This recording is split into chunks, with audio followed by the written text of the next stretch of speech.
అన్న ఇప్పుడు రీసెంట్గా చావా మూవీ రిలీజ్ అయింది కదా.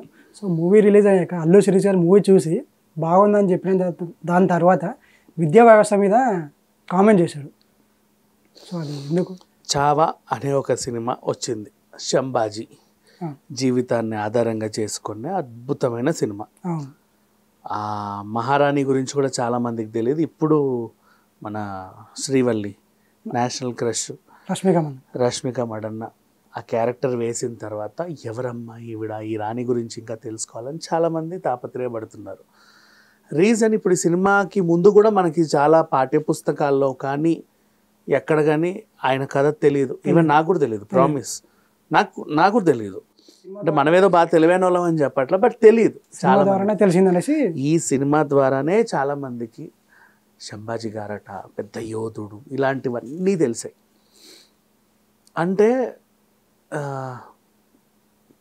పాఠ్యపుస్తకాల్లో ఔరంగజేబు గురించి, శివాజీ మహారాజు గురించి, ఇంకా చాలామంది మహారాజుల గురించి మనం వింటూనే ఉన్నాం.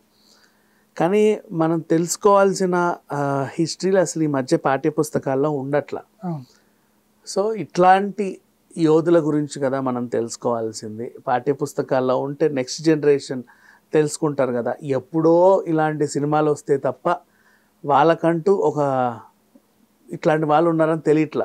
ఇప్పుడు రుద్రమదేవి గురించి మనందరికీ తెలుసు, కానీ గోనగంగారెడ్డి గురించి ఎవరికి తెలియదు. సో ఇలా ఇప్పుడు ఆ సినిమా వచ్చింది కాబట్టి మనకి అదేంటో తెలిసిపోయింది. సో చాలామంది అనేది ఏంటంటే సినిమాలనే కాదు, ఎప్పుడైతే ఇంకోటి చెప్పనా, శాకుంతలం అనే సినిమా వచ్చింది. ఇప్పుడు పుస్తకాల్లో చదవడానికి ఇష్టపడతాం కొన్ని కథలు, కార్టూన్ రూపంలో చూడడానికి ఇష్టపడతాం. తెర రూపంలో చూపించేసరికి ఎక్కడ లేని కొవ్వంతా బయటకు వచ్చి అది బాగాలేదు, ఇది బాగాలేదు, ఇది అట్లుంది, నాసిరకంగా ఉంది, గ్రాఫిక్స్ సరిగ్గా లేదు, రే నీకెందుకు రాస్తుంటా, ఆ కథ ఏంటో తెలుగు సావచ్చు కదా, మనుషులే కదా వెళ్తున్నారు, కార్టూన్ కంటే బెటరే కదా. అలా కాకుండా అట్లాంటి సినిమాలు వస్తే తొక్కేస్తారు. చరిత్రను తెలుసుకోండిరా అంటే రానప్పుడేమో రాలేదని ఫీల్ అవుతారు, వస్తేనేమో చూసి చావరు. ఎప్పుడో ఒకప్పుడు వచ్చి పెద్ద స్టార్లను పెట్టి హిట్ అయితే తప్ప మనకు ఆ చరిత్ర ఏంటో తెలియట్లా. సినిమా విషయానికి వస్తే కనీసం పాఠ్యపుస్తకాల్లోనన్నా ఇలాంటి చరిత్రలు రాస్తే చాలామంది పిల్లలకి అంటే ఈజీగా రీచ్ అవుతుంది. వాళ్ళందరికీ ఓ సర్దార్ వల్లభాయ్ పటేల్, ఇట్లా మనం ఒక మహాత్మా గాంధీ గారు, జవహర్లాల్ నెహ్రూ గారు, ఇందిరాగాంధీ గారు, ఇలాంటి వాళ్ళందరూ ఉన్నారంట స్వతంత్ర సమర యోధులని. లేకపోతే ఇట్లా చాలా నేర్చుకుంటూ ఉంటాం కదా. అలాంటి వాళ్ళ గురించి నేర్చుకున్నప్పుడు ఇలాంటి వాళ్ళ గురించి కూడా పాఠ్యపుస్తకాల్లో ప్రచురిస్తే అందరికి అన్నీ తెలిసే అవకాశాలు ఉన్నాయి. ఇంకోటి చెప్పిన గౌతమిపుత్ర శాతకర్ణి సినిమా వచ్చేందుకు నిజంగా నాకు కూడా ఆయన ఎవరో తెలియదు. అండ్ కొంతమంది ఉంటారు అదంతే అంటే సినిమాలు వాళ్ళు ఎక్కడెక్కడి నుంచో తీసుకొచ్చి బాగా లోతుగా తవ్వి అన్వేషించి తీస్తే తప్ప తెలియట్లా.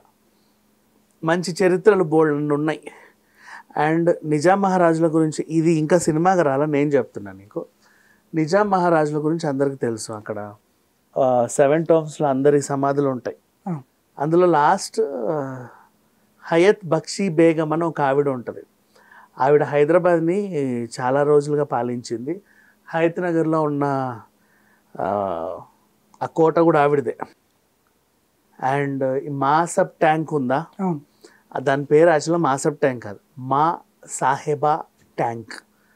మా సాహెబా అని పిలిచేవాళ్ళు, మా సాహెబా అని ఆమెను అందరూ పిలుచుకునేవాళ్ళు. సో ఇట్లాంటి వాళ్ళ చరిత్ర ఇప్పుడు నేను చెప్తే మనకు తెలిసింది, నేను కూడా ఎక్కడో చూసా. సో సినిమాలు వస్తే తప్ప మనకు తెలియట్లా, చరిత్రలు రాయట్లా. ఇప్పుడంటే అరచేతుల్లో ఫోన్ ఉండి యూట్యూబ్లు గట్రా వచ్చాయి కాబట్టి ఎవరో ఒకరు వాళ్ళ చరిత్ర వీళ్ళ చరిత్ర చెప్తున్నారు, తెలుసుకుంటున్నాం. కానీ పాఠ్యపుస్తకాల్లో కూడా ప్రచురిస్తే చిన్నపిల్లలందరికీ కూడా మహామహుల గురించి తెలిసే అవకాశం ఉంది. ఇప్పుడు అల్లు శిరీష్ గారు ఇచ్చిన ఐడియా కూడా అదే. తనకు అనిపించింది, అఫ్ కోర్స్ హ్యాట్స్ ఆఫ్, తను మంచి విషయమే ఎక్స్ప్రెస్ చేశాడు.